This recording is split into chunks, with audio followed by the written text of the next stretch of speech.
अस्सलामुअलैकुम फ्रेंड्स। आज के सी प्लस प्लस के लेक्चर नंबर 2 के अंदर हम basic syntax of C plus plus देखेंगे। लास्ट वीडियो में हमने introduction of C plus plus देखा था कि सी प्लस प्लस किसने इंट्रोड्यूस कराई है, कहाँ इस्तेमाल होती है, इसका मेन पर्पस क्या होता है, और आज हम इसका बेसिक सिंटैक्स देखेंगे। So let's start.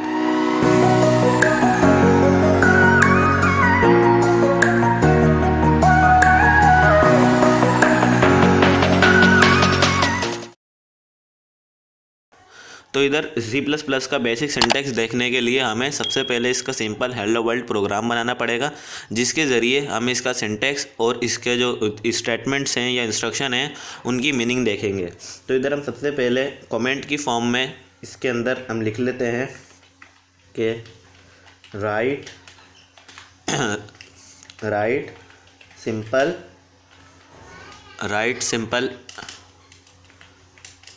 Hello world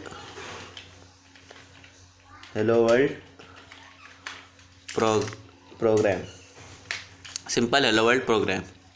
इधर अब हम सबसे पहले hash include pre processor directives, जो जिन लोगों ने हमारी सी लैंग्वेज के ट्यूटोरियल्स को भी देखा है उन्हें पता होगा कि हैश इंक्लूड हमारे पास क्या होता है, क्योंकि उसके अंदर भी मैंने आपको बताया, लेकिन आज मैं इसे दोबारा बताऊंगा। इसके अंदर कुछ चीज़ें नहीं है, लेकिन सी प्लस प्लस का मेन मकसद ही ये है कि इसका सिंटैक्स जो है वो सी लैंग्वेज से मिलता है। इधर यूजिंग नेम स्पेस std, आप बस इसको देखते रहें, इसको अपने साथ साथ इसको फॉलो करते रहें, और आपको ये समझ नहीं आ रहा होगा अभी, लेकिन इन फ्यू सेकेंड्स आपको समझ आने लग जाएगा ये। उसके बाद इधर हम लिखेंगे हेलो वर्ल्ड और सेमीकोलन। अब सबसे पहले हम इस प्रोग्राम को सेव करेंगे, किस नाम से, सिंपल फर्स्ट के नाम से, यानी कि हमारा पहला प्रोग्राम है सिंपल, और इसकी सोर्स फाइल जो है वो हम CPP सोर्स फाइल देते हैं। CPP सोर्स फाइल क्यों देते हैं .cpp एक्सटेंशन के साथ, क्योंकि हम सी लैंग्वेज का जो प्रोग्राम होता था उसको हम सी के .c एक्सटेंशन के साथ सेव करते थे, और इसको .cpp यानी कि C++ के साथ सेव करेंगे। अब इधर ये देखें हमारा हेलो वर्ल्ड प्रिंट हो गया, यानी कि हमारा प्रोग्राम सही है। अब हम इसका सिंटैक्स देखते हैं कि हमारे पास ये हैश इंक्लूड आयोस्ट्रीम क्या है, यूजिंग नेम स्पेस std क्या है, इंट मेन क्या है, सी आउट क्या है। इधर हैश इंक्लूड क्या है हमारे पास, हैश इंक्लूड सबसे पहले हमारे पास, इसको मैं एंटर दबा के आपको ऐसे कर देता हूँ ताकि आपको आसानी हो। हैश इंक्लूड क्या है, हैश इंक्लूड हमारे पास एक प्री प्रोसेसर डायरेक्टिव्स है। प्री प्रोसेसर डायरेक्टिव्स क्या होते हैं, प्री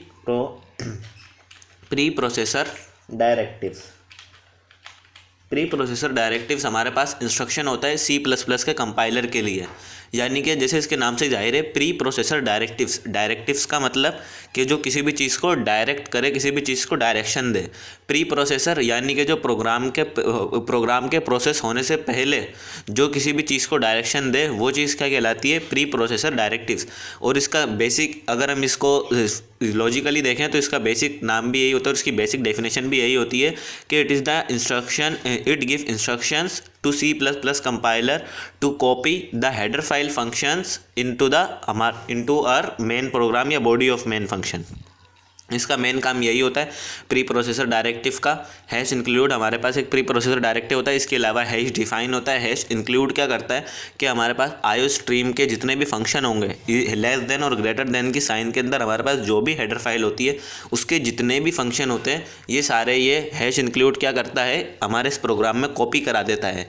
हैश डिफाइन भी होता है हैश इंक्लूड, यानी कि इसका नाम से जाहिर है हैश इंक्लूड, यानी कि वो क्या करेगा, सारे फंक्शन हमारे जो बेसिक C++ का प्रोग्राम है वो इसके अंदर प्रिंट करा देगा। और अगर हैश डिफाइन भी देंगे तो उन सारे फंक्शंस को इसके अंदर डिफाइन भी कर देगा। जब हम बड़े प्रोग्राम बनाएंगे या बड़े softwares, application software, productivity software बनाएंगे तो इन सारे फंक्शंस को कॉपी भी कर देगा जितनी भी हम हेडर फाइल्स देंगे। हैश इंक्लूड और हैश डिफाइन दो प्री प्रोसेसर डायरेक्टिव होते हैं। हैश इंक्लूड हमारे पास ये C++ के कंपाइलर को डायरेक्शन करता है, उसको इंस्ट्रक्शन देता है कि आपको ये इस ग्रेटर देन और लेस देन की साइन के अंदर जो हेडर फाइल लिखी है उसके सारे फंक्शंस कॉपी कराने। उसके बाद यहाँ पे हम नीचे आए थे, ग्रेटर देन और लेस देन की साइन के अंदर ये हमारे पास आयो स्ट्रीम लिखा है। आयो स्ट्रीम का मतलब क्या होता है, आयो स्ट्रीम का मतलब होता है आयो का पहले आप मतलब समझे, इनपुट आउटपुट, इसका मतलब होता है इनपुट और आउटपुट। आई स्ट्रीम का स्ट्रीम, अब आयो हमारा हो गया कंप्लीट के इनपुट, आई से इनपुट, ओ से आउटपुट। स्ट्रीम, स्ट्रीम का मतलब क्या है? स्ट्रीम का मतलब बेसिकली वही है जो इसका इंग्लिश मीनिंग होती है। स्ट्रीम यानी कि एक कोई भी एक इनका सीक्वेंस, एक उनकी एक लाइन के अंदर कोई सीक्वेंस जो चल रहा हो वो स्ट्रीम होता है। जैसे हमारी रिवर वाटर को स्ट्रीम कहते हैं, या स्ट्रीम ऑफ वेव्स अगर समंदर के अंदर होती हैं। तो इसी तरह इनपुट आउटपुट फंक्शंस की स्ट्रीम को हम क्या कहते हैं? आयो स्ट्रीम।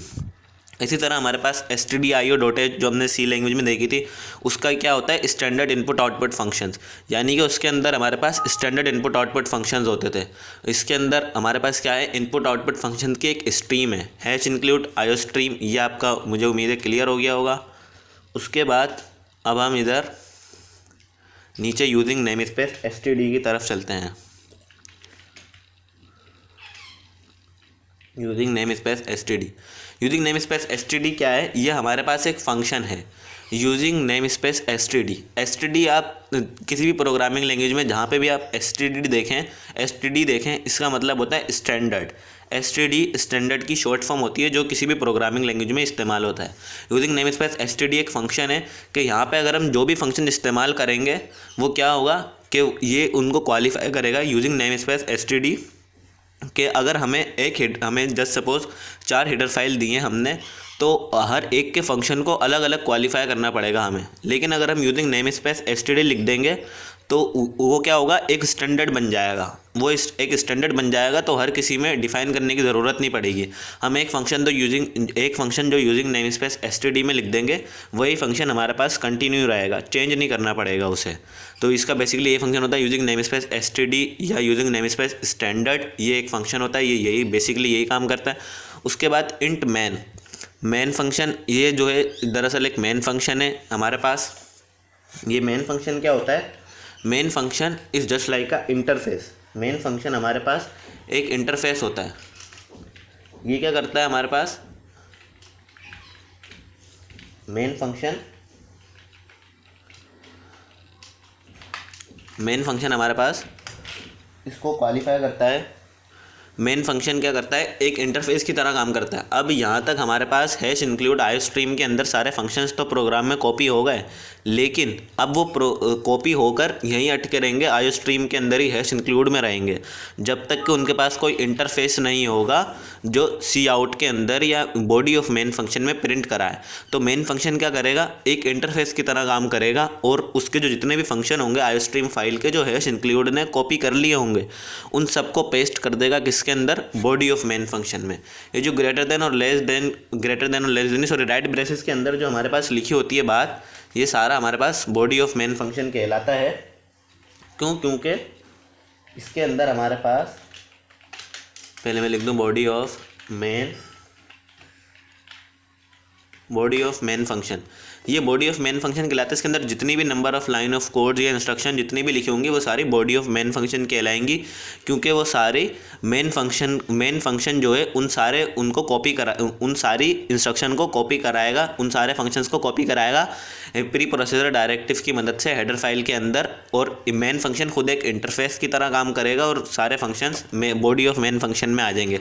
इसीलिए इसे बॉडी ऑफ मेन फंक्शन कहते हैं। 2 तरह के हमारे पास फंक्शन होते हैं, एक यूज़र डिफाइंड फंक्शन, एक pre defined function. Pre defined function के अंदर हमारे पास मेन फंक्शन होता है। ये क्या करता है? इंट मैन यानी कि इंटीजर मैन, यानी कि हमारे पास इस प्रोग्राम के अंदर हम इंटीजर वैल्यूज़ पर काम करेंगे। तो हमने दिखा इंट मैन। और इंटीजर वैल्यूज़ कौन सी होती हैं? इंटीजर वैल्यूज़ हमारे पास इंट मैन हमारे पास इंटीजर वैल्यूज होती है।